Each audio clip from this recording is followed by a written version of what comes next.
নারদ মুনি এসে দাঁড়ালেন। আসুন আসুন দেবর্ষি পাল, আপনি তো সব সময় বলেন নারায়ণ নারায়ণ নারায়ণ, তাহলে আজকে আপনি রাধা নাম গাইছেন কেন? নারদ বলছে, শোনো কৃষ্ণচন্দ্র, আমি হলাম ভাবের ঘরের বাবাজি। আমার যখন যেমন ভাব তখন তেমন লাভ। আমি কখন নারায়ণ বলবো আর কখন রাধে রাধে বলবো, এটা জন্য কাউকে আমি কৈফিয়ত দেবো? কেন রাধা নাম গাইছি সেটা আমি তোমায় বলতে পারবো না, তবে কেন এসেছি এইটা তুমি জিজ্ঞেস করতে পারবে। তাই বলুন দেবর্ষি পাল, আপনি দ্বারকায় এলেন কেন? এসেছি কেন এটা তোমার বলতে পারো, তোমার জন্যই এসেছি। তুমি যদি ভেবে থাকো একাই তুমি অবতার পুরুষ, তাহলে ভুল ভাবছো। আমি তোমার আগে অনেক অবতার হতে দেখেছি। যতবার অবতার আমি দেখেছি, একটা বিষয় আমার কাছে পরিষ্কার হয়ে গেছে, যখনই ধর্মের গ্লানি হয়, অধর্মের অভ্যুত্থান হয়, তখন সাধুদের রক্ষা করার জন্য আর দুষ্কৃতি দমনের জন্য ঈশ্বর অবতার রূপে নেমে আসে।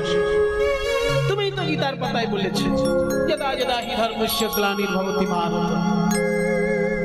তোমার আগে যিনি এসেছিলেন ত্রেতা যুগে রামচন্দ্র, তিনিও কিন্তু ধর্ম প্রতিষ্ঠা করতে এসেছিলেন, রাবণের সঙ্গে যুদ্ধ করেছিলেন।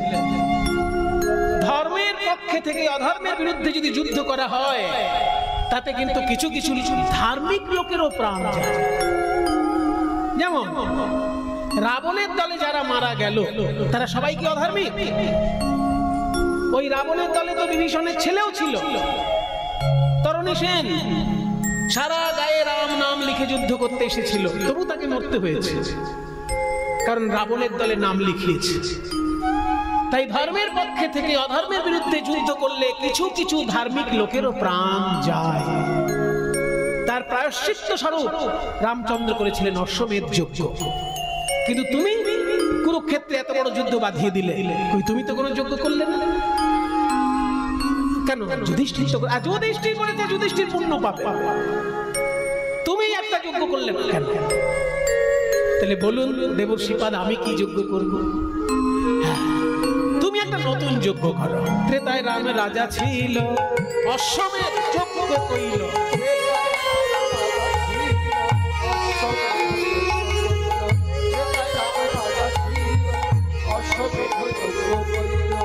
দান ব্রত যজ্ঞ হবে এবে,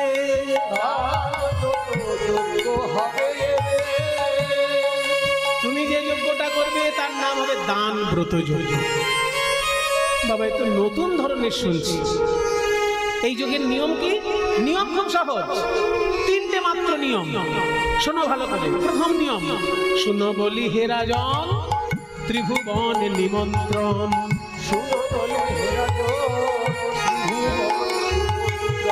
সবারে করিতে হইবে,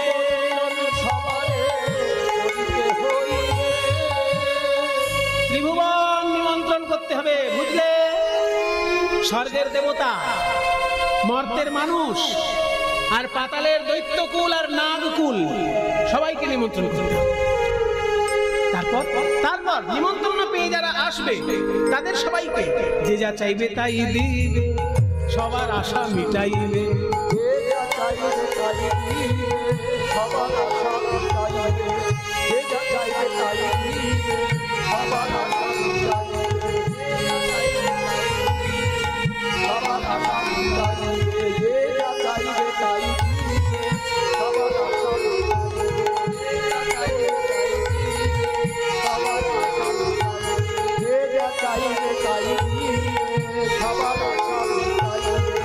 দান সবাইকে করিবে হাসি মুখে, দান সবাইকে করিবে হাসি মুখে। উনি আবার দান নেবেন, ওনাকে জলের বোতল দিলাম, উনি আবার লবঙ্গ দিতে বলছে সবাইকে দান করবে, কিন্তু দান করার সময় যেন মুখে হাসি থাকে।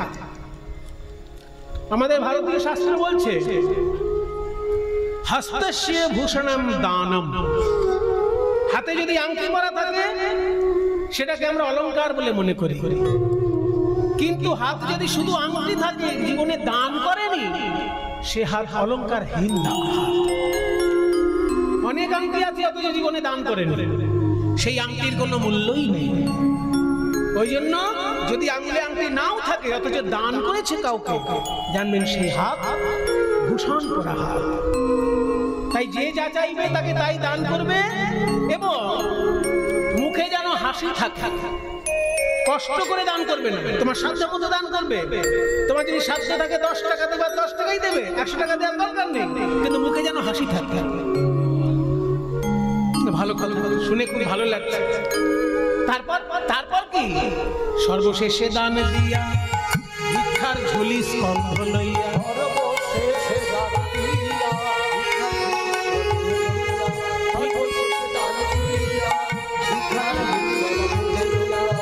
ভিক্ষা করি যাবে মন সুখে।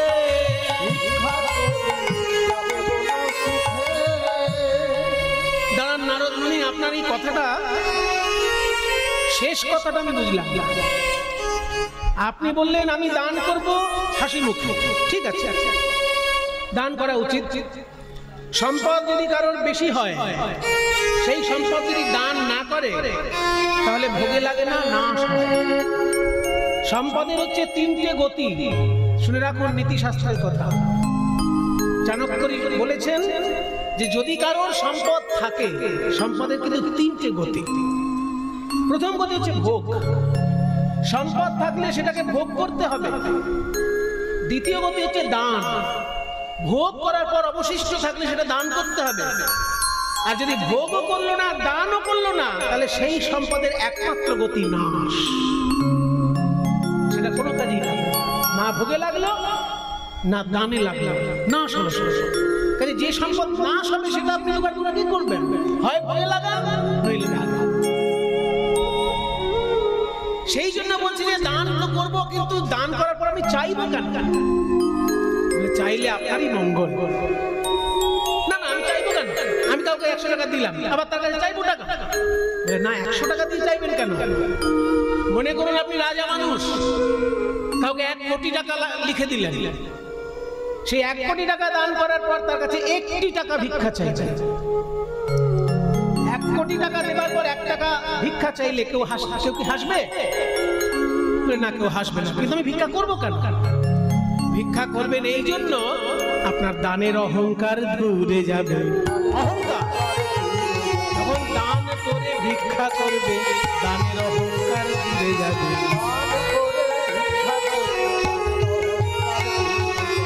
ভিক্ষা করলে আপনারই মঙ্গল। আপনি কোনোদিন বুক বাজিয়ে বলতে পারবেন না আমি তোমাকে 1 কোটি টাকা দিয়েছি, বলতে পারবেন না।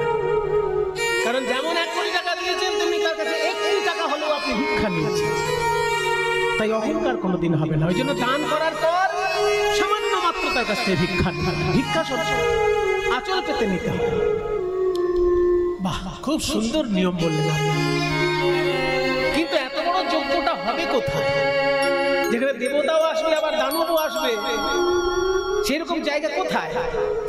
বলছে এই যজ্ঞ হতে পারে একমাত্র ওই দ্বাদশ জ্যোতির্লিঙ্গের প্রথম জ্যোতির্লিঙ্গ যেখানে সোমনাথ মন্দির, ওই মন্দিরের সামনে বিরাট বড় মাঠ, ওইখানে আপনি করতে পারেন। শুধু তাই নয়, ওইখানে 7 কিলোমিটারের মধ্যে 3টে নদী এসে মিশ্রিত হয়েছে, ত্রিবেণী সঙ্গম আছে। যদি এখনকার দিনে গেলে 3টে নদী পাওয়া যায় না, এখন একটা খাল দেখতে পাওয়া যায়। আগে ওখানে 3টে নদী ছিল। ওই সঙ্গম স্থলটাতেই যজ্ঞ হবে। বলছে ওই সঙ্গমে যজ্ঞ করলে লাভ কি? বলে তাহলে তো আপনাকে অনেক কাহিনী শুনতে হবে। ওই তীর্থটির নাম হলো প্রভাস তীর্থ। সোমনাথ মন্দিরের 1/2 কিলোমিটার সামনে প্রভাস তীর্থ। বলে কেন প্রভাস নাম হলো কেন? তাহলে আকাশে চন্দ্র দেবতা খুবই সুন্দর দেখতে, তাই তার রূপের অহংকার ছিল। 27 জন স্ত্রী থাকা সত্ত্বেও তিনি বৃহস্পতির স্ত্রী তারার প্রতি আকৃষ্ট হয়েছে। তাই বৃহস্পতি অভিশাপ দিলেন যে ওরে চাঁদ, তুই 16 দিনের মধ্যে ক্ষয় হতে হতে একদম নিশ্চিহ্ন হয়ে যাবে। যেই না অভিশাপ দিয়ে দিল, চাঁদ হয়ে গেল, শুরু হলো ক্ষয়। 1 দিন 2 দিন 5 দিন 10 দিন 15 দিন, 15 দিন যখন চাঁদের ক্ষয় হয়ে গেল, 1 কলা মাত্র চাঁদ রয়েছে। আর একটা দিন ক্ষয় হলেই চাঁদ হয়ে যাবে শেষ, আর 27 জন চাঁদের স্ত্রী হয়ে যাবে বিধবা।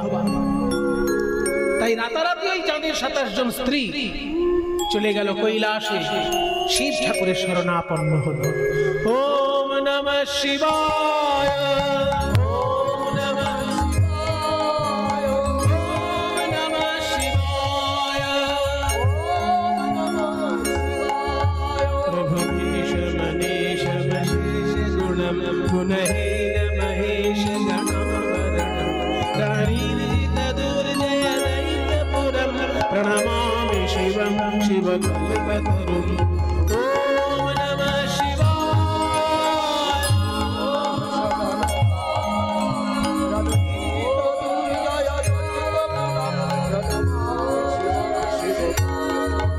गिरिराज सुतान्वित वामतनुं धनुनिन्दित राजित कोटिविधुं विधि विष्णु शिरोधृत बाहुजुगं प्रणमामि शिवं शिवकल्पतरुं।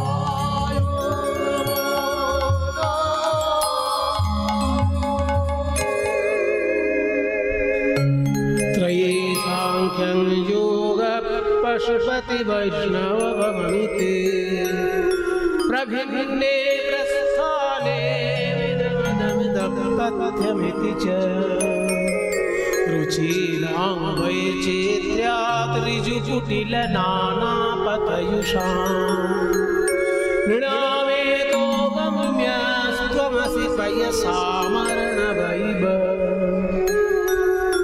একটা দুর্লভ শ্লোক শিব ঠাকুর সম্পর্কে আপনাদের সামনে বললাম।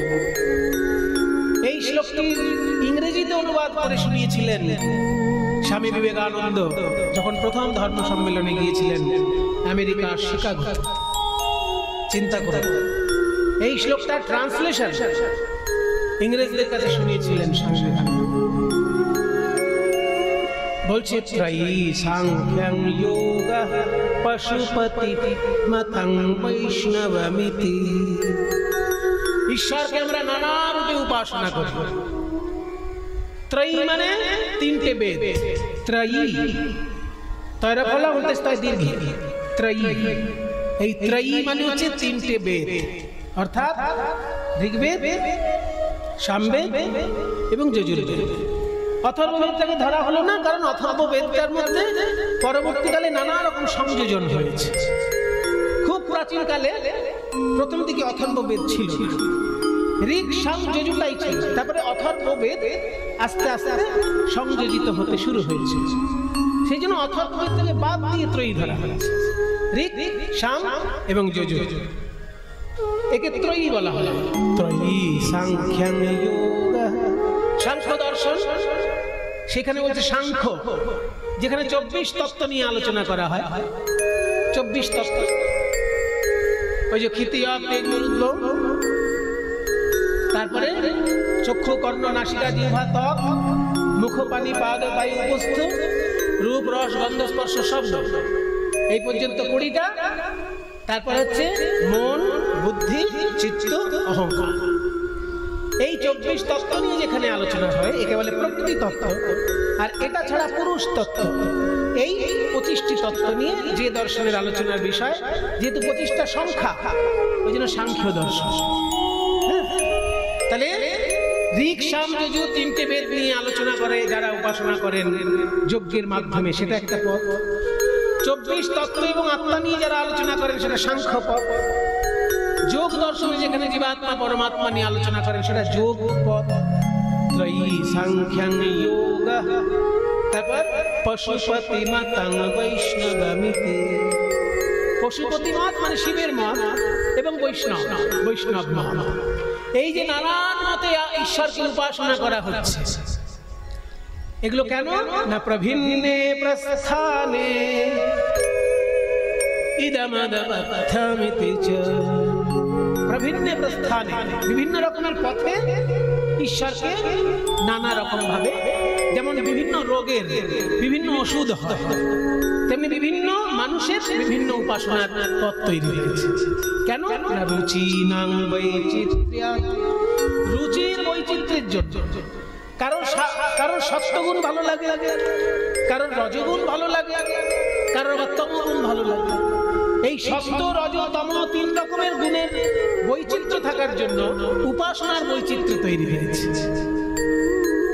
রুচিনাং বৈচিত্র্যাৎ ঋজু কুটিল নানা পথযুষা।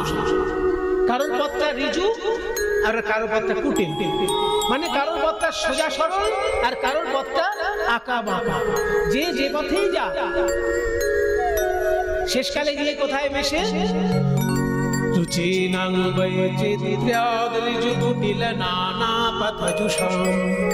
নৃণাম মানে এই সমস্ত মানুষের, কেউ সোজা পথে যাচ্ছে, কেউ বাঁকা পথে যাচ্ছে, কেউ যজ্ঞের পথে যাচ্ছে, কেউ সাংখ্যের পথে যাচ্ছে, কেউ যোগের পথে যাচ্ছে, কেউ পশুপতি শিবের পথে যাচ্ছে, কেউ বৈষ্ণব পথে যাচ্ছে।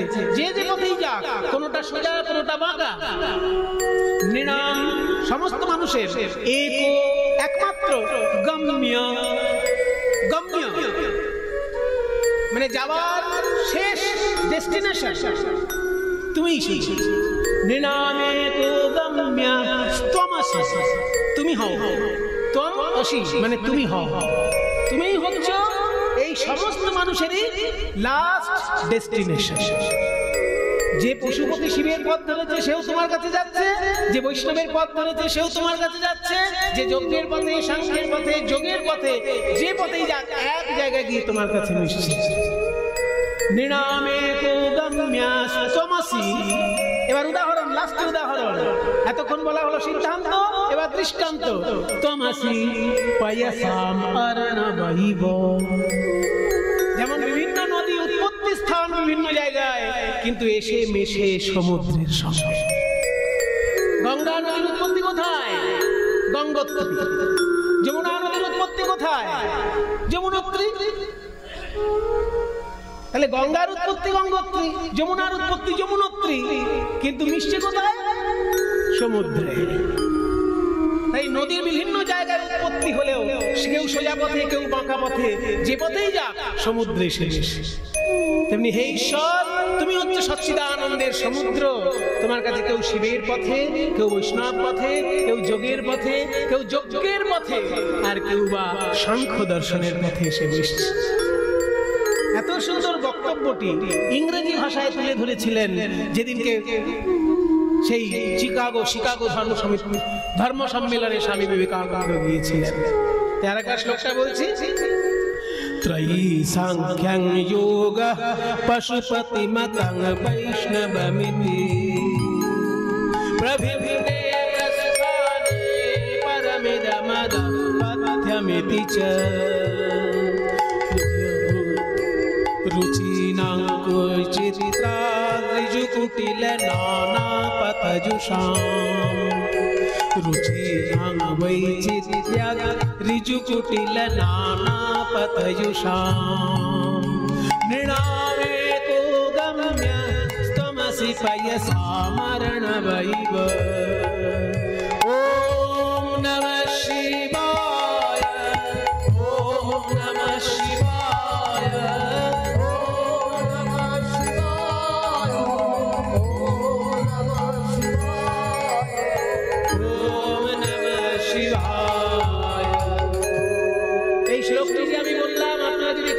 পেতে চান, মুখস্থ করার জন্য কেউ যদি বইপত্র খোঁজ করতে চান, অনেকের উৎসাহ থাকে, কিন্তু সঠিক নির্দেশটা সবসময় পাওয়া যায় না।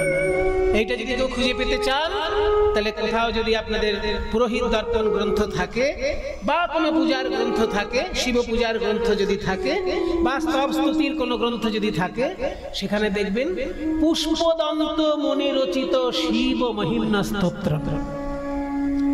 এই স্তোত্রটার নাম শিব মহিম্না স্তোত্রম, খুবই মূল্যবান স্তোত্র। এই স্তোত্র রামকৃষ্ণদেব মুখস্থ বলতেন দক্ষিণেশ্বরের মন্দির, মুখস্থ বলতেন, মুখস্থ। আর এমন উচ্চৈশ্বরে উচ্চারণ করতেন রামকৃষ্ণদেব দক্ষিণেশ্বর, ওই শিব, ওই যে 12টা শিব মন্দির আছে না গঙ্গার ধারে, দক্ষিণেশ্বরের যে 12টা শিব মন্দির, ওই মন্দিরগুলোতে রামকৃষ্ণদেব এমন উচ্চৈশ্বরে এই মন্ত্র বলতেন যে সারা দক্ষিণেশ্বর মন্দির একদম গম গম করত। যেমন গুরু তেমন তার শিষ্য। গুরু এই মন্ত্র পাঠ করছে দক্ষিণেশ্বরের শিব মন্দিরে, আর শিষ্য সেই মন্ত্র বয়ে নিয়ে গেল ইংরেজি ভাষায় অনুবাদ করে আমেরিকার ধর্ম সম্মেলনে। হ্যাঁ, তাই আপনারাও যদি খুঁজে কেউ মুখস্থ করতে চান, এই শ্লোকটি পাবেন। অনেক শ্লোক আছে ওখানে, তার মধ্যে একটা এটা। হ্যাঁ, শিব মহিম্না স্তোত্রম, লেখক হচ্ছেন পুষ্পদন্ত মুনি। এই পুষ্পদন্ত মুনির লেখা শিব মহিম্না স্তোত্রম। তা সেই শিব ঠাকুরের কাছে চাঁদের 27 জন স্ত্রী উপস্থিত হয়েছে। কে তোমরা মেয়েরা এইভাবে আমাকে বিরক্ত করছো, আমার ধ্যান বিঘ্ন ঘটাচ্ছ ধ্যানে? বলে আমরা আপনার শালিকা। হ্যাঁ, আমার শালি করতে গেল কেন? আপনার মনে নেই দক্ষ রাজার এক কন্যাকে আপনি বিয়ে করেছেন? তার নাম ছিল সতী।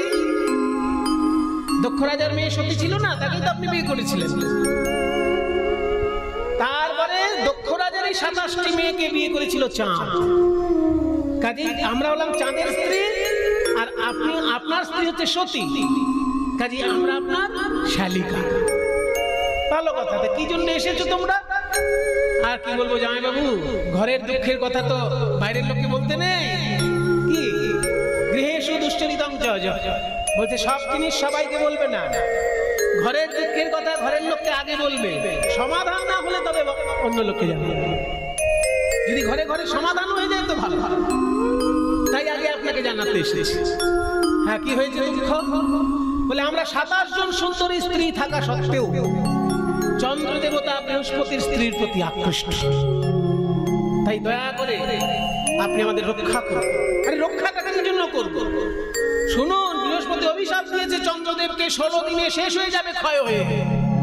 15 দিন ক্ষয় হয়ে গেছে, আর একদিন মাত্র বাকি আছে। ক্ষয় হলেই আমরা সবাই একসঙ্গে বিধবা হব। ও তাই? আমার মতো জামাইবাবু থাকতে কে তোমাদের বেদবা করে আমি দেখে নিচ্ছি। শোনো, ওই একখণ্ড চন্দ্র যে আছে না, ওই একখণ্ড চন্দ্রকে আমার জটার মধ্যে এনে লুকিয়ে রাখো।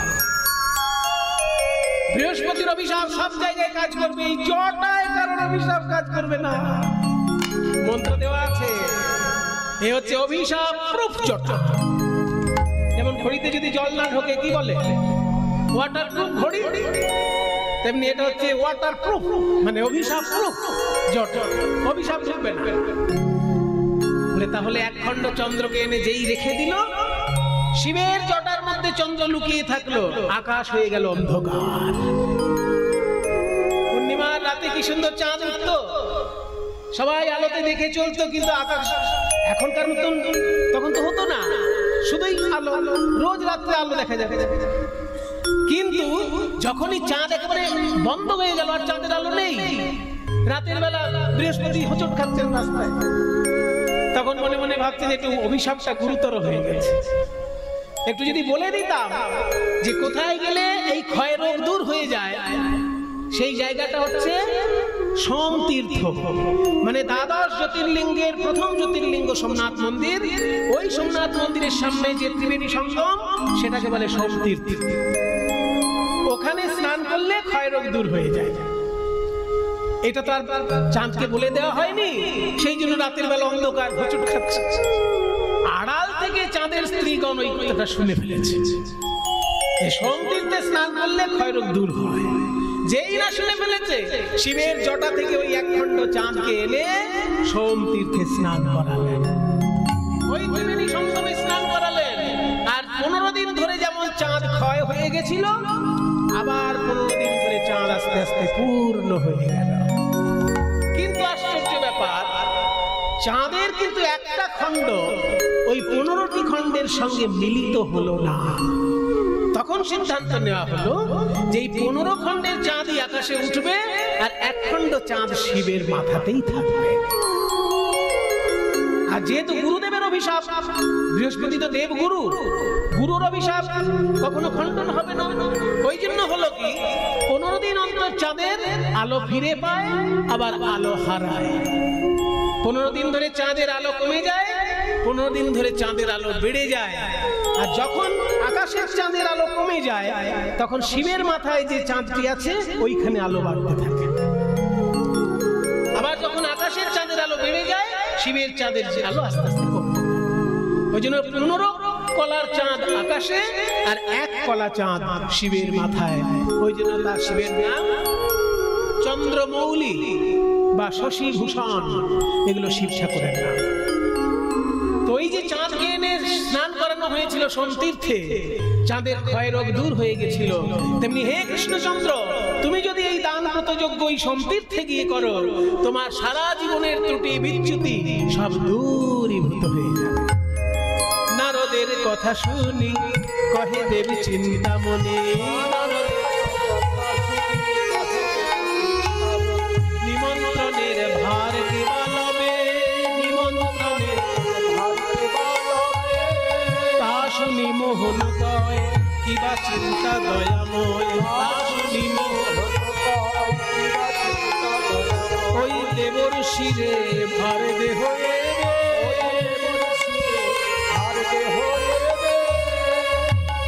নিমন্ত্রণের দায়িত্ব যদি নারদ মুনি পায়, তাহলে যাদের নামে নিমন্ত্রণ হয়নি তারাও নিমন্ত্রণ পাবে, তাই না?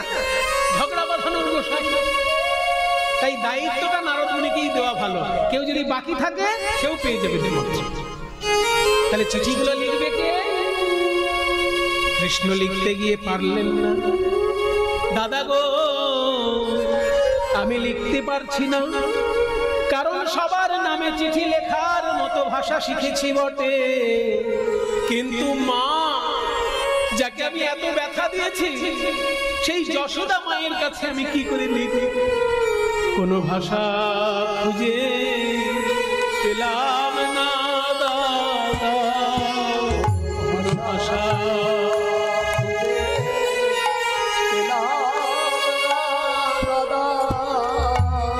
আমি কি বলে বা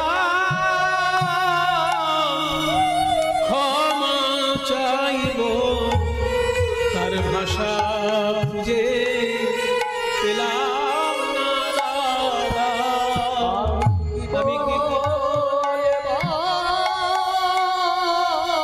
ক্ষমা চাইব, তার ভাষা খুঁজে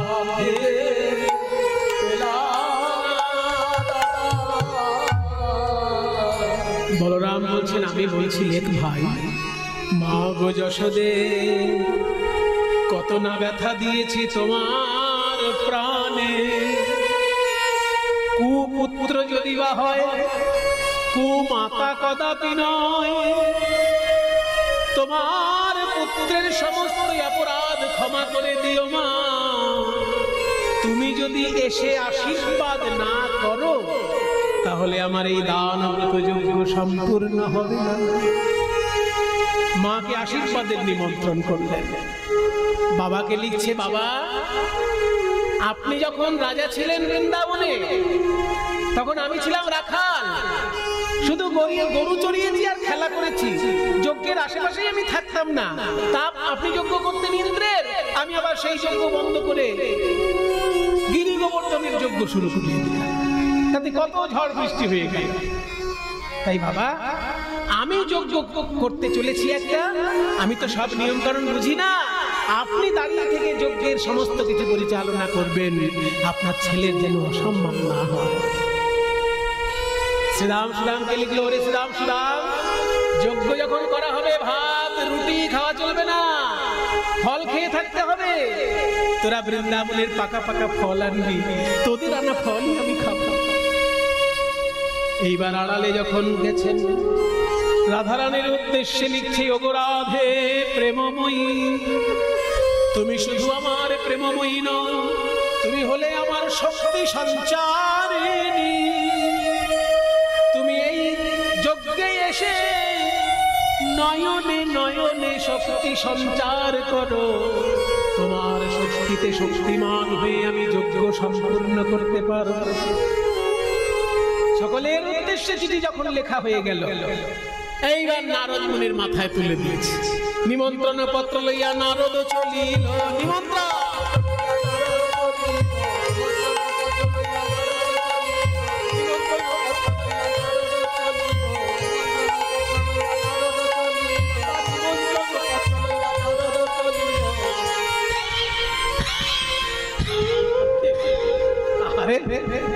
কারণ হিমালয়ে তো আগে যাবে না, প্রথম চিঠি তো শিবের নামে। প্রথমে শঙ্করে, পরে শঙ্করী রে, গণপতি কার্তিকে রে। সে যে পদ্মজনী লক্ষ্মী বিনা পানি পত্র লিখে নিজে করে, তাই না? আগে চিঠি তো শিবকে দিতে হবে। হিমালয় কি ঘাপিয়ে গেছে গো। নিমন্ত্রণ পত্র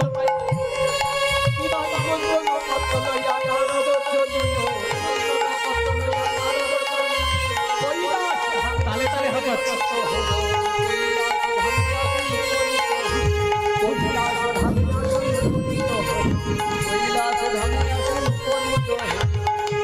কৈলাস ধামে এসে শিব ঠাকুরকে বলছে, বলো বাবা মহাদেব, মামা, এই তো আমি তোমার চরণে এসে দাঁড়িয়েছি, তুমি শুধু ধ্যান করো। পৃথিবীতে কি হলো কোনো খবরই রাখবে না।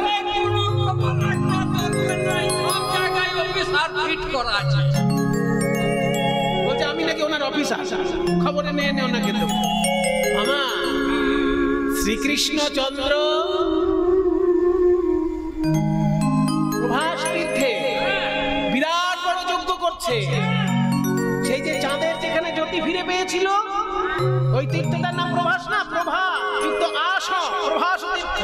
জ্যোতি ফিরে পেল বলে ওই তীর্থটা প্রভাস। তুমি তো সবই জানো। সেই প্রভাস তীর্থে কৃষ্ণ করছে যজ্ঞ, আর প্রথম চিঠি তোমার নামে।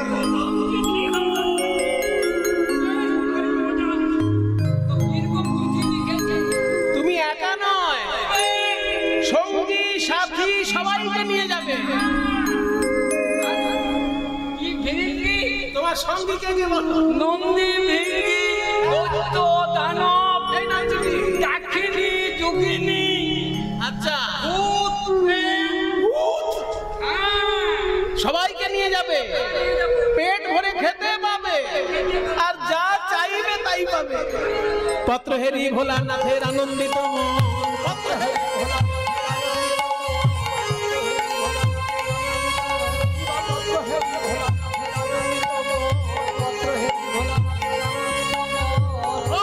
বলি ভোলা করায় নাটক।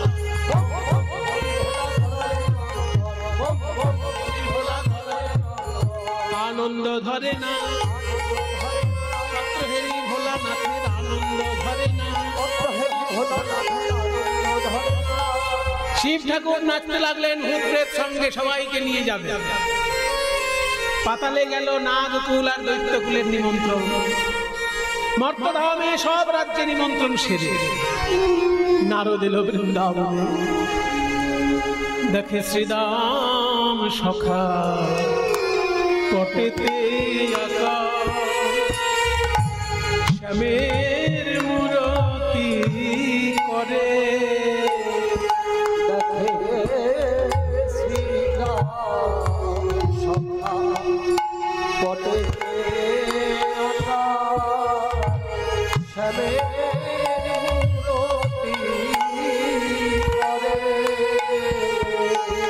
পাকা পাকা ফল লইয়া বলে, ভাই কানাই খারে খারে।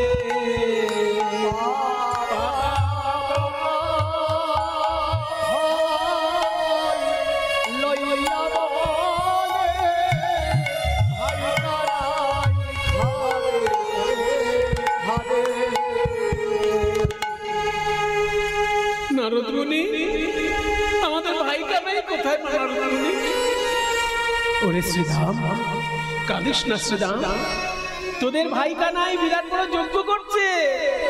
আর দেখ তোদেরকে লিখেছে চিঠিতে যে তোরা পাকা পাকা ফল নিয়ে যাবি, সেই ফল খাবে আর যজ্ঞ করবে, তাই নাকি? তাহলে তো আমাদের কাঁদলে চলবে না। আরো এগিয়ে দেখেন, নন্দ পিতা জেলেছে চিতা, প্রাণ দিবার তরে,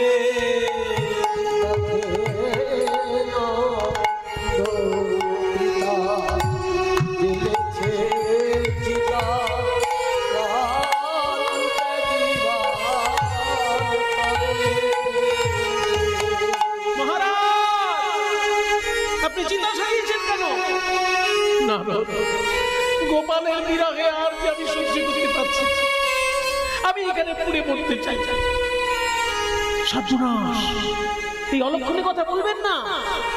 এই দেখুন, কৃষ্ণ আপনাকে চিঠি লিখেছে, দান ব্রত যজ্ঞ করবে কৃষ্ণচন্দ্র, আপনাকে দাঁড়িয়ে থেকে পরিচালনা করতে হবে যাতে কোথাও কোনো ত্রুটি না থাকে। তাই নাকি? এ তো ছেলের মান সম্মানের ব্যাপার, তাহলে তোমাকে যেতেই হবে। কে আছিস? আমার রাজ পোশাক এনে দে, আমাকে এখনই দ্বারকায় যেতে হবে। মাতা নন্দ রানী করে নবনী,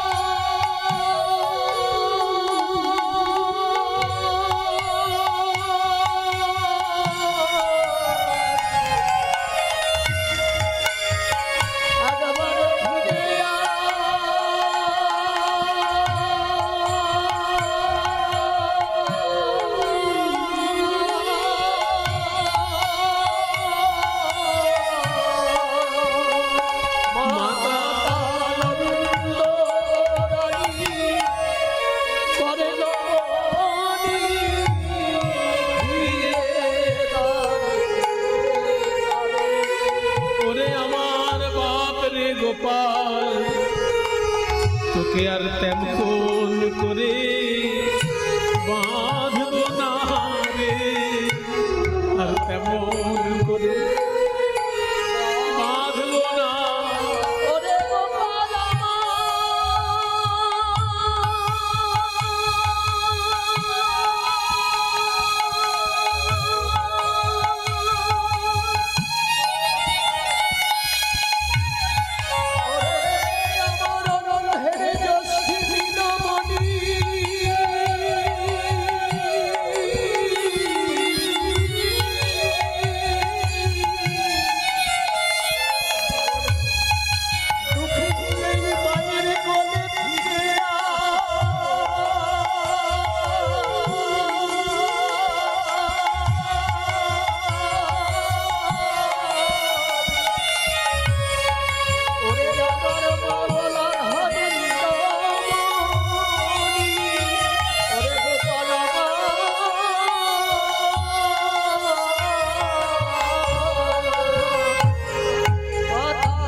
তুমি কি আমায় চিনতে পারছো না? আমি নারদ। নারদ, আসলে গোপাল চলে যাবার পর আমি কাঁদতে কাঁদতে অন্ধ হয়ে গেছি নারদ। আমি যে দেখতে পাই না। হ্যাঁ, দেখতে পাও না? এই চিঠিতে তোমার গোপালের হাতের ছোঁয়া আছে মা। এই চিঠি একবার তোমার চোখে বুলিয়ে নাও, দেখো তুমি দেখতে পাবে। গোপালের চিঠি যখনই একবার চোখে বুলিয়ে নিল মা, আমার নয়ন ভরে দেখছেন ছেলে আমার কি সুন্দর লিখেছে। তুমি এসে আশীর্বাদ না করলে আমার যোগ্যই হবে না।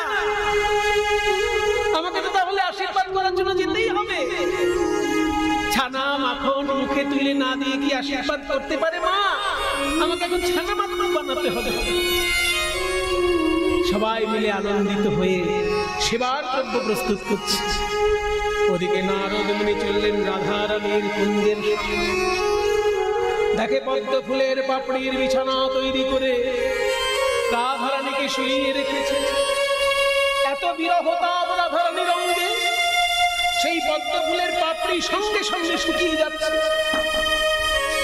রাধারানী কেঁদে কেঁদে বলছেন, সখী রে, বেঁচে থেকে তো গোবিন্দের চাঁদ বদন দেখা হলো না, তাই যদি আমার মৃত্যু হয় যেন আমার এই কৃষ্ণ সেবার অঙ্গ গোবিন্দের সেবায় লাগে। তাই বিধাতার কাছে আমি বলে যাই, পঞ্চত্রম তনুরেতু ভূতরিবহ স্বাংশে বিশন্তি স্ফুটম ধাতারং প্রণিপত্যহন্ত শিরসা তত্রাপি যাচে বরম। বিধাতার চরণে আমি প্রণাম জানিয়ে বর চাইছি। ক্ষিতি, তেজ, মরুত, বোম, এই পঞ্চতত্ত্ব দিয়ে আমাদের শরীর গঠিত হয়। আমার মৃত্যুর পর এই পাঁচটি তত্ত্ব দিয়ে যেন কৃষ্ণ সেবা করতে পারে। প্রথম তত্ত্ব হলো ক্ষিতি, মানে মাটি অংশ। মৃত্যুর পর মাটি তো মাটির সঙ্গে মিশে যায়। আমার শরীরের মাটি যেন এমন জায়গায় গিয়ে মেশে যে মাটির উপর দিয়ে কৃষ্ণ হেঁটে হেঁটে যাবে, তাহলে আমার জীবন ধন্য হবে। যাহা প্রভু অরুণ চরণে চলি যাত, যাহা প্রভু চরণে চলি যাত, তাহা তাহা ধরণী হইয়ে মধুগাত,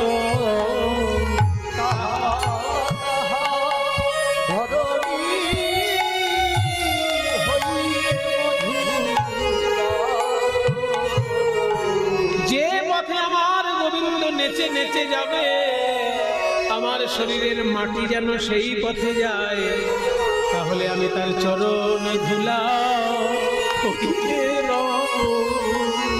চরণ ধুলা যে পথে গোবিন্দ নেচে যাবে, আমার মাটি যেন সেই পথে যায়। পথে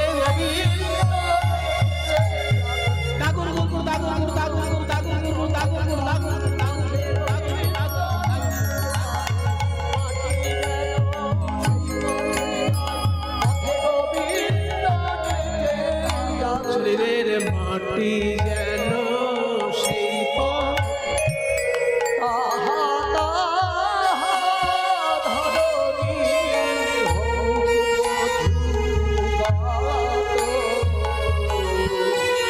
আমার শরীরের মাটি যেন সেই পথে যায় যে পথে গোবিন্দ হেঁটে হেঁটে যায়। ক্ষিতির পর অপ মানে জল, শরীরের জলটা তো জলের সঙ্গে মিশবে। যে সরোবরে গোবিন্দ স্নান করবে, আমার শরীরের জল যেন সেখানে যায়। जो सरोवरे बधु नीति नीति ना हो हाम भरी सलिल हइए तो छुमा हो। ক্ষিতি অফ তেজ, তেজ মানে জ্যোতি বা তাপ। আমার শরীরের জ্যোতিটা যেন সেই আয়নায় যায় যে আয়নায় গোবিন্দ মুখ দেখবে।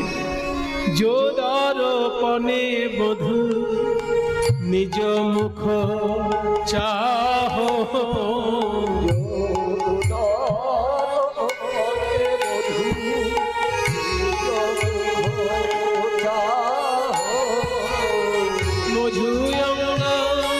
ज्योति जात तो छुमा हो, मधुया ज्योति जात तो छुमा हो। जे आयनाय गोविंद मुख देखबे আমার শরীরের তেজ যেন সেই আয়নায় যায়, তাহলে কি হবে জানিস? তখন আমার অঙ্গের ছটা লাগবে, আমার অঙ্গে ছটা লাগবে, তার বদন ঝলমল ঝলমল করবে। যখন দর্পণ টলমল টলমল করবে, বদন ঝলমল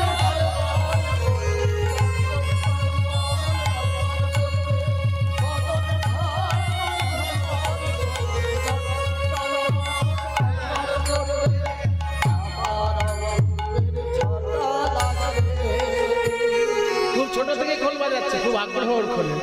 ওই জন্য আমি যেটুকু জানি একটু একটু করে দেখি। মানে আমার সংস্পর্শে যেই আসে ওকে বলে যখন কৃষ্ণদাকে মনে হয় কৃষ্ণদাকে কিছু যেটুকু আমি জানি, কারণ আমরা যাদের কাছে কীর্তন শিখেছি, এখনকার দিনে না একটা কি অদ্ভুত ব্যাপার হয়েছে কীর্তন জগতে, যে কীর্তন না শিখেই যা খুশি তাই বলে দিলেই পকেটে পয়সা চলে আসে। হ্যাঁ, আশ্চর্য একটা অভিশাপ কেউ হয়তো দিয়েছে কীর্তন জগতে। এটা অভিশাপ কিনা বলুন? যেসব মুনি ঋষির বক্তব্য তুমি বলতে এসেছো, আগে তাদেরকে চেনো, আগে তাদেরকে জানো। ভাগবত অন্তত জীবনে একবার পড়ো, যদি ভাগবত একাধিকবার পড়া না হয় অন্তত জীবনে একবার পড়ো ভাগবত। 24,000 18,000 শ্লোক জীবনে একবার অন্তত পড়ো। কিছুই জানে না, যা খুশি এসে উল্টো পাল্টা অশাস্ত্রীয় বক্তব্য বলে হুজুকে কিছু লোকের মাথা গুলিয়ে দিয়ে, মানুষকে বিভ্রান্ত করে দিয়ে আশ্চর্যভাবে পয়সা নিয়ে চলে যাচ্ছে। না শাস্ত্র জ্ঞান, না সঙ্গীতের জ্ঞান। সঙ্গীতেরও জ্ঞান নেই। কোনো বড় তাল গাইতে বলবেন, পারবেন না। কোনো একটা রাগ বিশুদ্ধভাবে শোনাতে বলবেন যে এটা রাগটা আপনি শুদ্ধ করে গান, হবে না। না রাগ, না তাল, না কীর্তনের বড় গান, না শাস্ত্র জ্ঞান। অথচ মানুষ বোকার মতো তাদেরকে প্রচুর প্রচুর পয়সা দিয়ে গান করাচ্ছে। যারা শুনছে তারাও বোকা, আর যে গাইছে সে তো হদ্দ বোকা, তাই না? এই যে আমি এগুলো বলতে পারি কি করে? এই যে খোলের বললো একটু বলে দিয়েছি, তাল দেখিয়েছি, কি করে পারবো? আমি যাদের কাছে কীর্তন শিখেছি, একজনের নাম হচ্ছে ডক্টর মৃগাঙ্ক শেখর চক্রবর্তী। উনি রবীন্দ্র ভারতী বিশ্ববিদ্যালয়ের শ্রীখোলের অধ্যাপক ছিলেন, শ্রীখোলের অধ্যাপক, কিন্তু গান জানতেন অনেক, আমাদেরকে গান শিখিয়েছেন। আর রবীন বলে একজন রবীন্দ্র ভারতীর অধ্যাপক আছেন শ্রীখোলের, ও খোল বাজনা শিখতে যেত। রবীন খোল বাজনা শিখতে যেত। হরে কৃষ্ণ দাস, হরে কৃষ্ণ হালদার, যে খোলে আন্তর্জাতিক স্তরে নাম করেছে, ওই হরে কৃষ্ণ হালদারও কিন্তু শিখতে যেত মৃগাঙ্ক শেখর চক্রবর্তীর কাছে, মনোরঞ্জন ভট্টাচার্যের কাছে, ব্রজরাখাল দাসের কাছে। এরা তিনজনই রবীন্দ্র ভারতী বিশ্ববিদ্যালয়ের শ্রীখোলের অধ্যাপক, কিন্তু এরা শ্রীখোলের বাজনাও জানতেন, গানও জানতেন। আমি তাদেরকে যে গান শিখেছি, মনোরঞ্জন ভট্টাচার্য যখন গান শেখাতেন নিজে খোলটা নিয়ে বাজিয়ে দেখিয়ে দিতেন যে গানের সঙ্গে বাজনাটা কেমন। সেই জন্যই তো আমরা এইটুকু সন্ধান পেয়েছি যে গানের সঙ্গে বাজনাটা কেমন যাবে, সেটা উনি নিজে খোল বাজিয়ে দেখিয়ে দিতেন মনোরঞ্জন ভট্টাচার্য। সেই জন্য আমি সবার কাছে অনুরোধ করছি, কীর্তন জগতে যারা আসছেন তারা বড় ভাগ্যবান। কারণ কপাল ভালো না থাকলে এই বেদব্যাসের আসনে দাঁড়িয়ে হরি কথা পরিবেশন করা যায় না। কিন্তু কপাল ভালো বলে সে এসেছে বলে সে যা খুশি তাই করবে, তাই সে নিজের ভবিষ্যৎ অন্ধকার করছে, তাই না? যদি কেউ দুধ বিক্রি করতে এসে দুধের জায়গায় ফিনাইল বিক্রি করে, দুধও দেখতে সাদা আর ফিনাইল হতে বলে কি হয়েছে সাদা মতো, বাথরুমে দেয় কি ওটা ফিনাইল না? হ্যাঁ হ্যাঁ, এক বোতল দুধ আর এক বোতল ফিনাইল পাশাপাশি রাখবেন, দেখবে চিনতে পারবেন কোনটা দুধ আর কোনটা ফিনাইল। তো তোমার কপাল হয়েছে দুধ বিক্রির, আর তুমি যদি ফিনাইল বিক্রি করো ভাই, সেটা যারা কিনছে তাদের দুর্ভাগ্য নয়, যে বেচছো তার দুর্ভাগ্য। ভুল করে যদি কোনোদিন একবার বোতলটা খেয়ে না, তাহলেই পরলোক।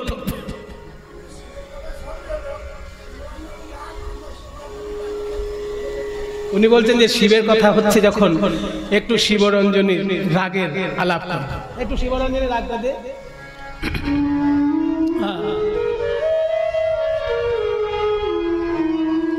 এই গানটা গাইতে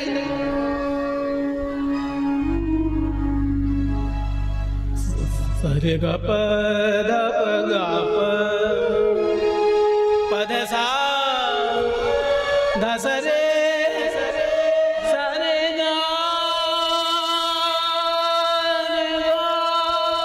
রে গ সা রে দ সা সা রে গ।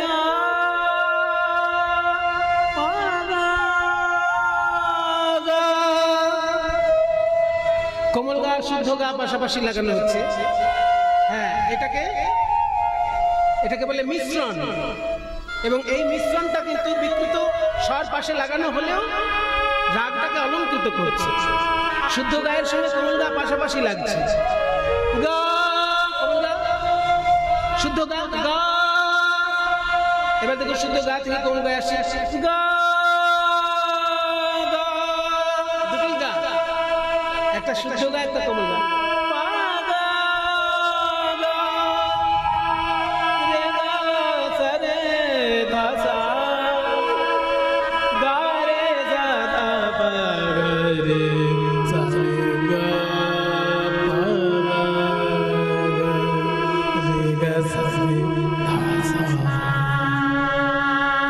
जहाँ बहु अरुण चरणे चले जा এই রাগেই গানটা চলছে। যোদর পানে মধু নিজ মুখ চাহ,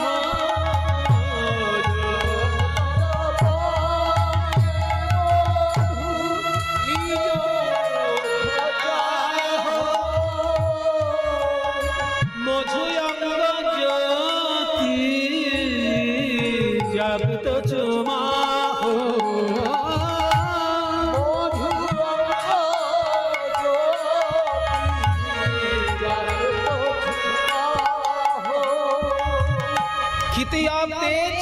মরুত।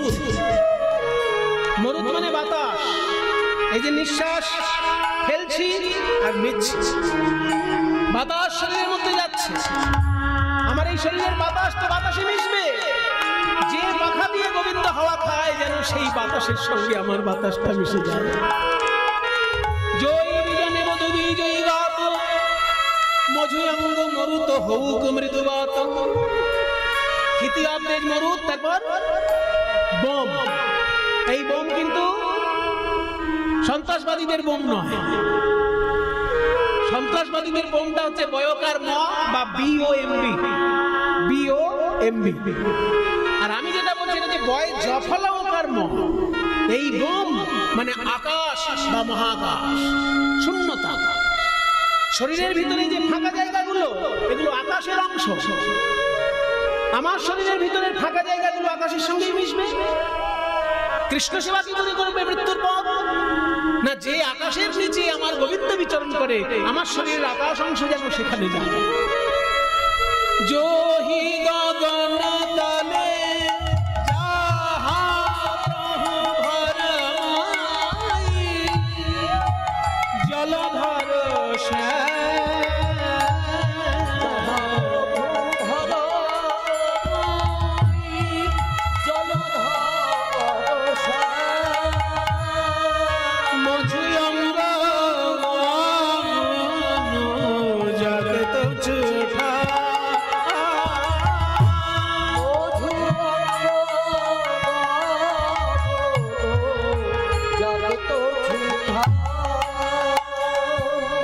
যে গগনতলে গোবিন্দ ভ্রমণ করেন, আমার শরীরের আকাশ যেন সেখানে যায়। তাহলে সেবা করবে কি করে? আমি তখন মেঘ হয়ে ছায়া ধরব,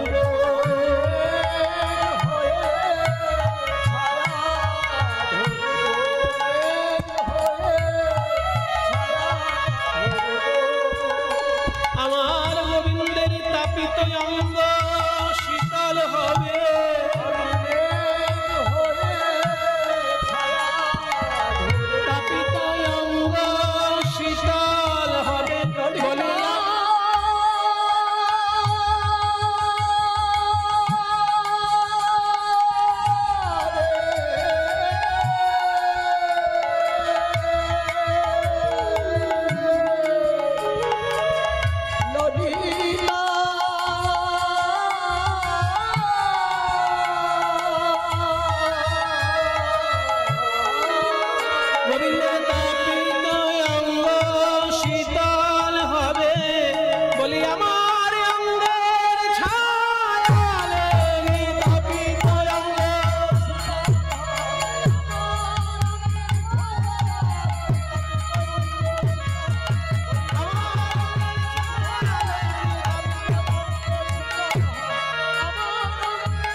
পঞ্চতত্ত্ব দিয়ে যেন গোবিন্দের সেবা করতে পারে মৃত্যুর পর।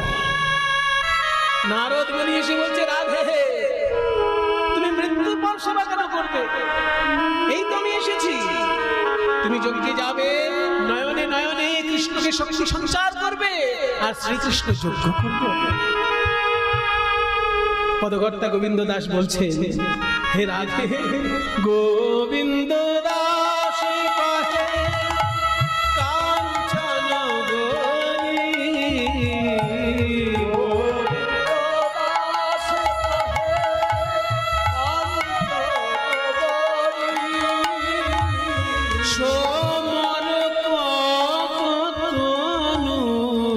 তোহে গিয়ে ছোড়ি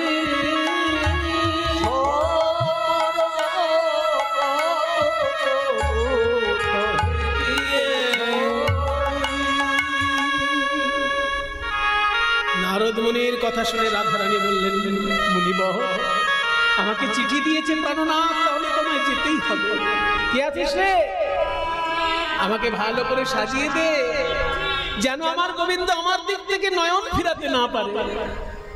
যেই না সাজগোজ করছেন রাধারানী, আড়াল থেকে কুটিলা দেখেছে, আর গিয়ে তখন দাদা আয়ানকে জানাচ্ছে, ও দাদা তোমার বউ ওই গেলে ছড়া যজ্ঞ করবে শুনতে পেয়েছে, সাজু গুজু করে যজ্ঞে যাচ্ছে। এখনই একটা কিছু হেস্ত নেস্ত করে দাও। কি করবে? মা কালীর খাড়া এনে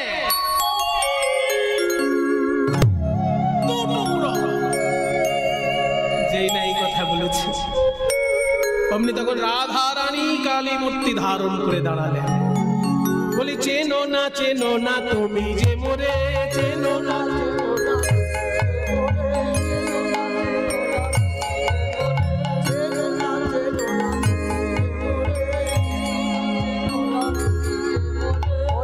ছিলাম আমি তোমার ঘরে,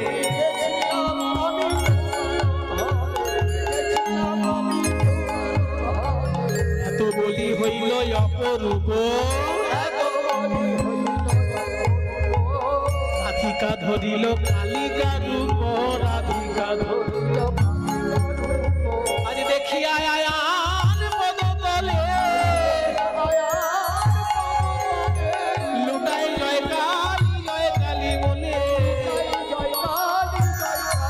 বলে ক্ষমা করো হে, চিনিতে নারলাম ক্ষমা করো হে, চিনিতে নারলাম আমার ধরণী রূপে ও জননী, চিনিতে নারলাম ধরণী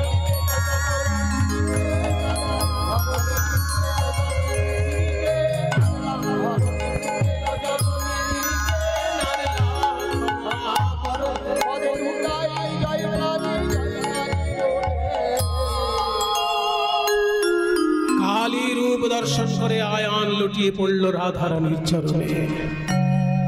সবাই মিলে একটু হাত জোড় করুন। বাবা ভোলানাথের কথা অনেক শুনছি, একটু জগজ্জননী মাকেও ডেকে নিই আমরা। ওম কালিকায় নমঃ, ওম কাত্যায় নমঃ, ওম রাত্রিজ্ঞানতে মধ্যে ত্বং স্বাহা ত্বং স্বধা ত্বং হেম ষটকার স্বরাত্মিকা सुधातमक शरीर नित्ये त्रिधामात्मिका स्थिता अर्धमात्रा स्थिता नित्या ज्ञानोच्चर्या विशेषतः त्वमेव सर्वं सावित्री त्वं देवी जननी वरा त्वयैव धार्यते सर्वं त्वयैतत्सृज्यते जगत् त्वयैतत्पाल्यते देवी तमत्सन्ते च सर्वदा सृष्टि रूपा स्थिति रूपा जमानने अथा संग्रहित रूपा जगतोस्य जगन्मये महाविद्या महामाया महामेधा महास्मृति महामोहा जगति महादेवी महाश्री प्रकृतिस्तहि सर्वस्य गुणत्रय विभाविनी कारणत्री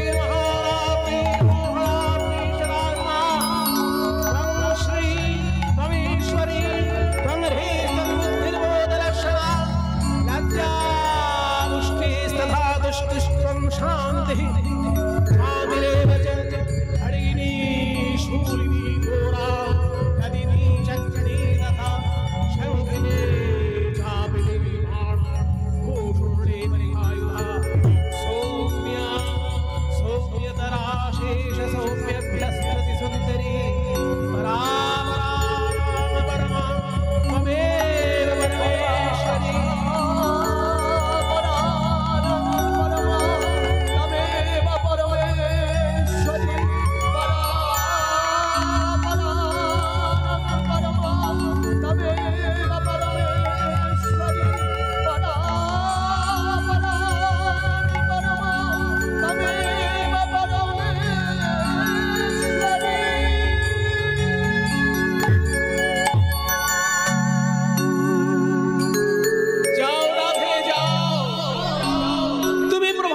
স্বর্গে যাও।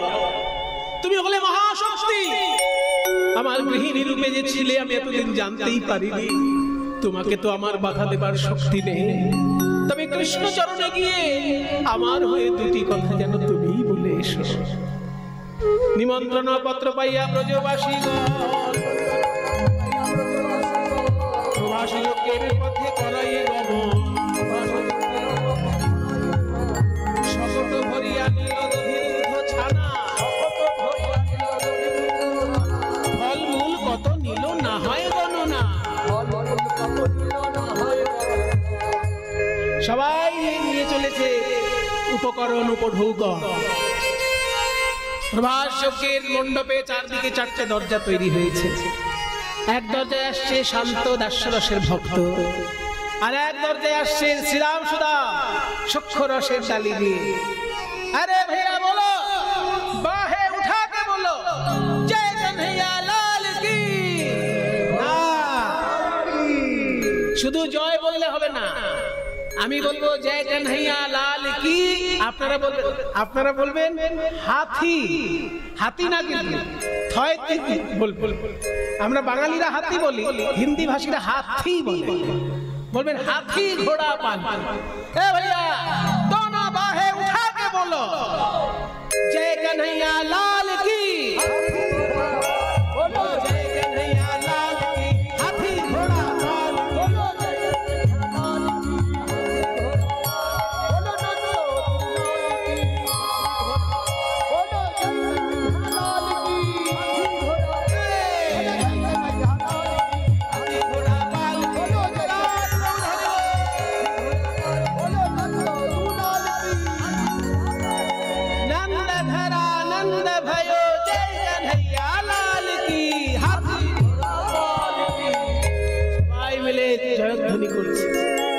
গোবিন্দ বলছে আমার শ্রীরাম সুদাম এসেছে, ওদের কাছ থেকে ফল মূল কেড়ে খেতে হবে।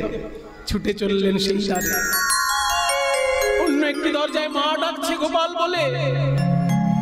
গোপাল বলিয়া কাঁদে মা, কহে রামের বদন যা।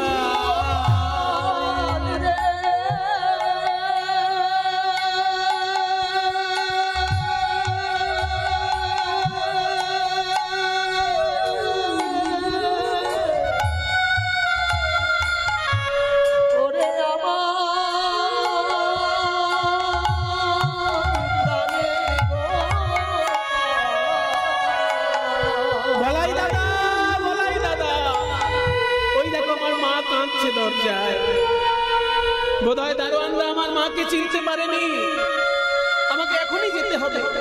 মা মা বলিয়া ধাইয়া চলে, আসিয়া বৈঠল যশোদা কোলে।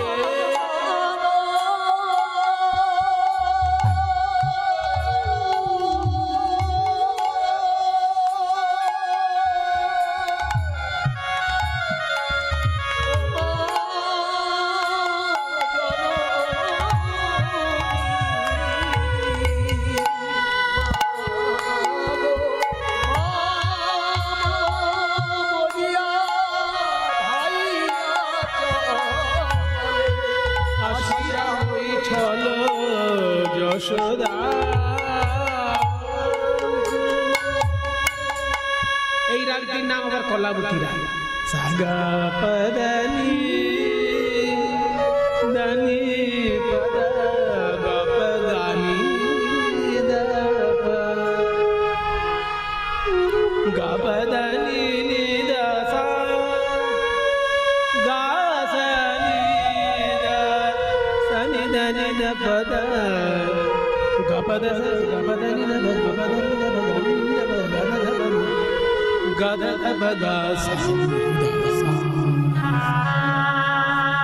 যখনই এসে বসেছে মায়ের কোলে, গোপাল তুই আমাকে আশীর্বাদ করার জন্য নিমন্ত্রণ করেছিস। ছানা মাখন না খাইয়ে আমি আশীর্বাদ করতে পারি? আমি তো মা। এই দেখ আমি বানিয়ে এনেছি নিজের হাতে। যেই না ছানা মাখন খাওয়াতে গেল, অমনি দেবকী এসে দাঁড়িয়েছে। দাঁড়াও, গোপালকে ছানা মাখন খাওয়াতে হয়, আমি খাওয়াবো। তুমি কেন খাওয়াবে যশোদা? দিদি, আমিও তো গোপালের মা। তুমি গোপালকে কোলে করে মানুষ করেছো, কিন্তু আমি তোকে পেটে ধরেছি। আমি মানুষ করেছি, আমি কি মা নই? মানুষ করলে কি মা হওয়া যায়? শোনো, কোকিলের বাচ্চা কাকের বাসায় বড় হয়, তা বলে কি কাক কখনো কোকিলের মা হয়? গোপাল, তুই আমার বুকের দুধ খেয়ে বড় হয়েছিস, আমি কি তোর মা নই? গোবিন্দ বললেন, বিপদে একজন আমার জন্মদায়িনী, একজন আমার স্তন্যদায়িনী, আমি কাকে অস্বীকার করব? তাই মায়ের সমস্যা দূর করতে পারে আরেকজন মা। জগৎজননী দুর্গা এসে দাঁড়ালেন সেখানে। দুই মা এক সন্তান, কার অধিকার বেশি? এই তো তোমাদের দ্বন্দ্ব। এক কাজ করো, ছেলে একদিকে দাঁড়াও আর দুই মা আর একদিকে দাঁড়াও, মাঝখানে 100টা কাপড় টাঙিয়ে দাও। যার দুগ্ধ ধারা 100টা কাপড় ভেদ করে গোপালের মুখে গিয়ে পড়বে, সেই হবে মা। শতেক বসন টানা হইবে, কার তনয় গোপাল জানা সে যাবে, কার তনয় গোপাল জানা সে যাবে। দেখো কারো তনয় মনে হয়, কারো তনয়, কারো তনয়, কারো তনয়, কারো তনয়, কারো তনয়, কারো তনয় মনে হয়, কারো তনয়, কারো তনয় মনে হয়, কারো তনয়, কারো তনয় মনে হয়, কারো তো নয়, যে ভজে তারই তো হয়, মনে হয় কারো তো নয়।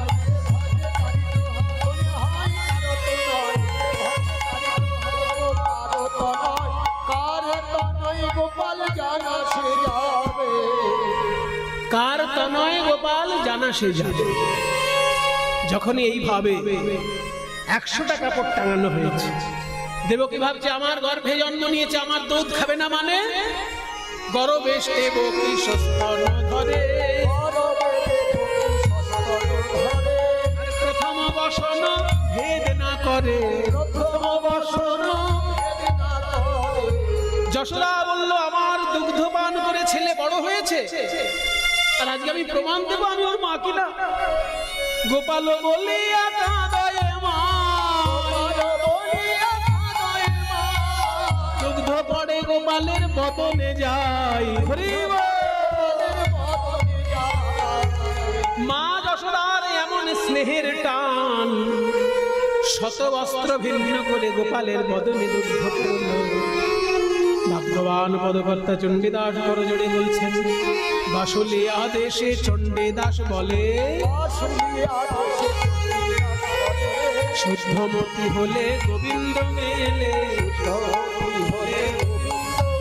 নানায় অহংকারে মেলে না, ওই দত্তহারি মধুসূদন অহংকারে মেলে না, দত্তহারি মধুসূদন অহংকারে মেলে না, দর্পহারি মধুসূদন কারো দর্প সইতে না রে, দর্পহারি মধুসূদন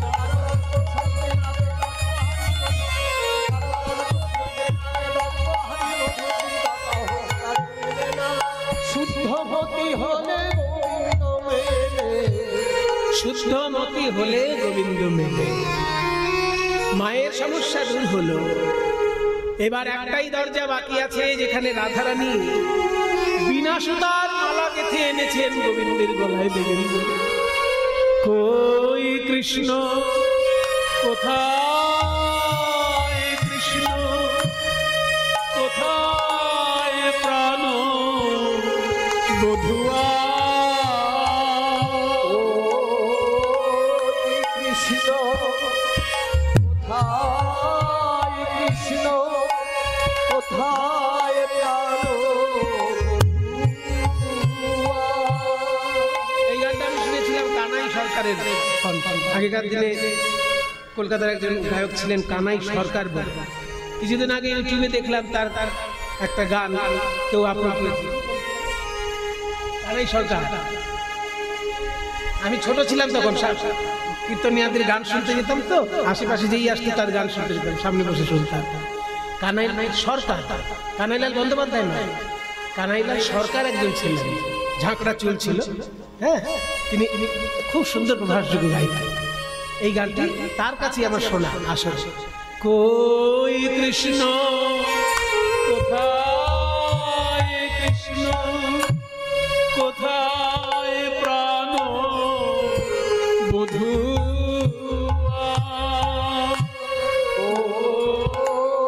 কৃষ্ণ কোথায়, কৃষ্ণ কোথায় প্রাণ বধূয়া,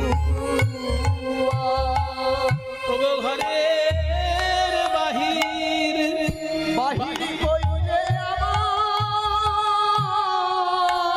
বাঁশি শুনাইয়া, ওগো ঘরের বাহির, বাহির কইলে আমায় বাঁশি শুনাইয়া।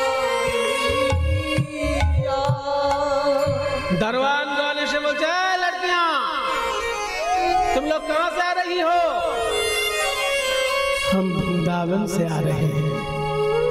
वृंदावन से यहाँ क्यों आ रहे हो? তখন একজন ললিতা বলছে, এই দারোয়ান মুখ সামলে কথা বলো, মুখের দিকে নয় পায়ের দিকে তাকিয়ে কথা বলো। তোমাদের মহারাজা যিনি, তিনি এই রমণীর পায়ের দিকে তাকিয়ে কথা বলো। হ্যাঁ, কেন কেন? সে কথা বলতে লজ্জা হয়, কথা বলতে লজ্জা হয়, বড় লাজের কথা বলতে লজ্জা হয়। বড় লাজের কথা বলতে লজ্জা হয়। কেন লজ্জা কিসের? কিসের লজ্জা? তোমাদের রাজা একদিন ধরেছিল এই মেয়েটার পায়ে, তোমাদের রাজা ধরেছিল তোমাদের দাদা ধরেছিল কথা বলতে লজ্জা হয়, কথা বলতে লজ্জা হয়।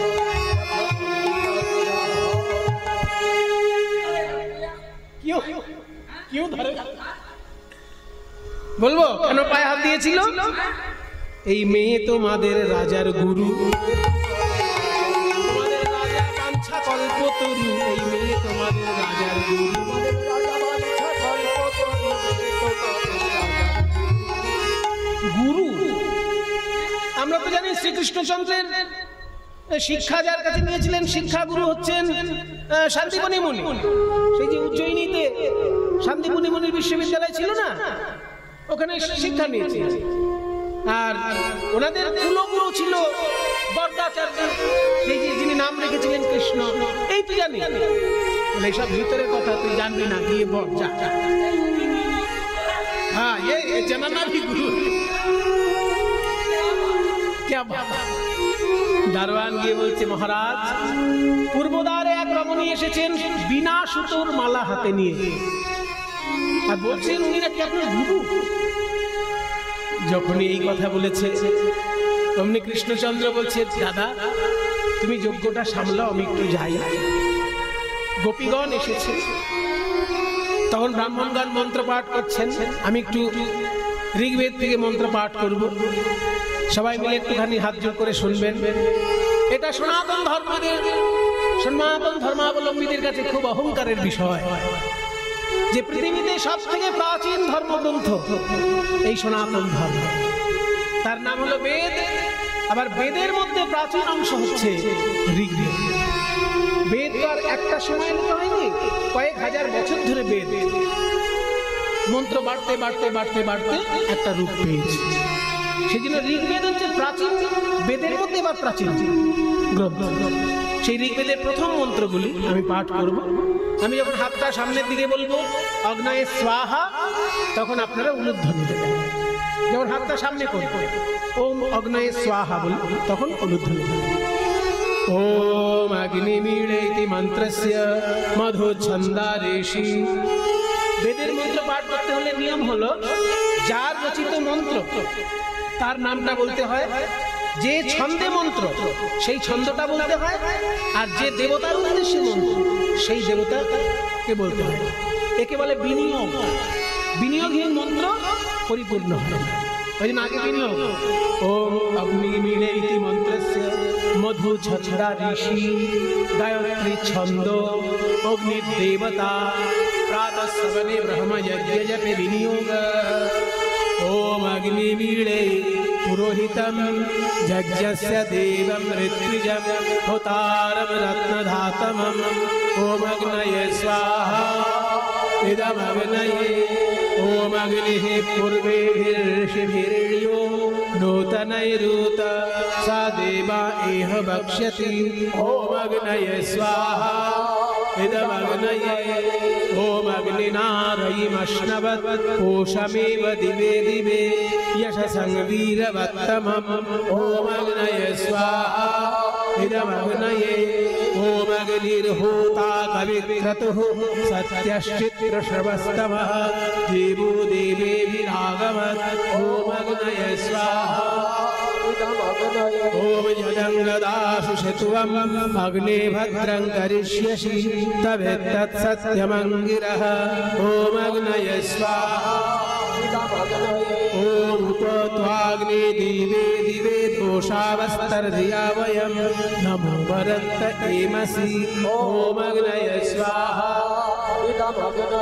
ओम राजन्दमध्वराणां गोपावृतस्य देवी वर्धमानं सुवेदमे ओम अग्नये स्वाहा इदमग्नये ओम सनहाविते वसुनवे अग्ने सुपायनो भव स च स्वानः सुवस्तये ओम अग्नये स्वाहा इदमग्नये ओम स्वस्ति नो इन्द्र वृद्धश्रवाः स्वस्ति नो पूषा विश्ववेदाः स्वस्ति नक्षत्रो वरिष्ठते स्वस्ति नो बृहस्पतिर्दधातु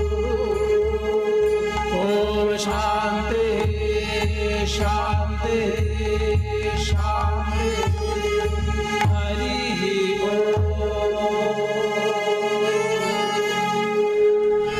বৈদিক মন্ত্র যজ্ঞ হচ্ছে। ওদিকে শ্রীকৃষ্ণচন্দ্র গিয়েছেন রাধারানীর সামনে, কিন্তু দণ্ডমুণ্ডের অধিকর্তা রাজা রূপে, আর যেই রাজবেশে কৃষ্ণ দাঁড়িয়েছেন অমনি রাধারানী মুখ ঘুরিয়ে নিলেন। আমি তো রাজা কৃষ্ণ দেখতে চাই না, দেখতে চাই সেই রাখাল রাজা। রাজা কৃষ্ণ দেখতে চাই না, রাখাল রাজা দেখতে চাই সেই রাখাল রাজা।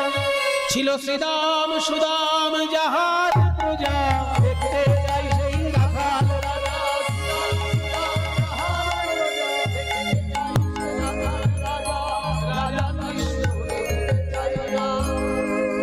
রাজা কৃষ্ণ দেখতে চাই না, আমি রাখাল রাজা কৃষ্ণকে দেখতে চাই।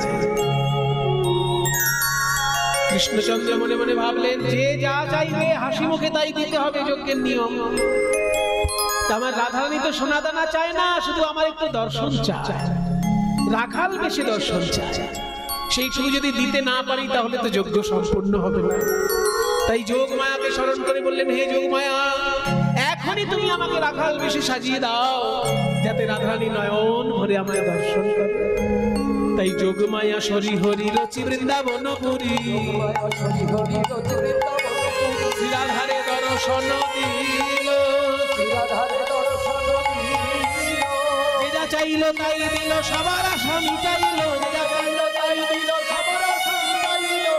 চাইলো তাই দিল, সবার আশা মিটাইলো। চাইলো তাই দিল, সবার আশা মিটাইলো। প্রভাস যজ্ঞ সম্পূর্ণ হইল, প্রভাস যজ্ঞ হইল।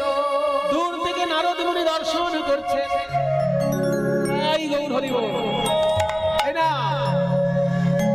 আর বলছে, আমি তো এটাই দেখতে চেয়েছিলাম, রাধা গোবিন্দের মিলন হবে। তাই নটবর হেরি তাহা মনেতে আছিল যাহা, তাহা মনেতে আছিল কৃষ্ণ পদে করে নিবেদন। বলে কি আর বলিব আমি, দেহ পদ ছায়া তুমি,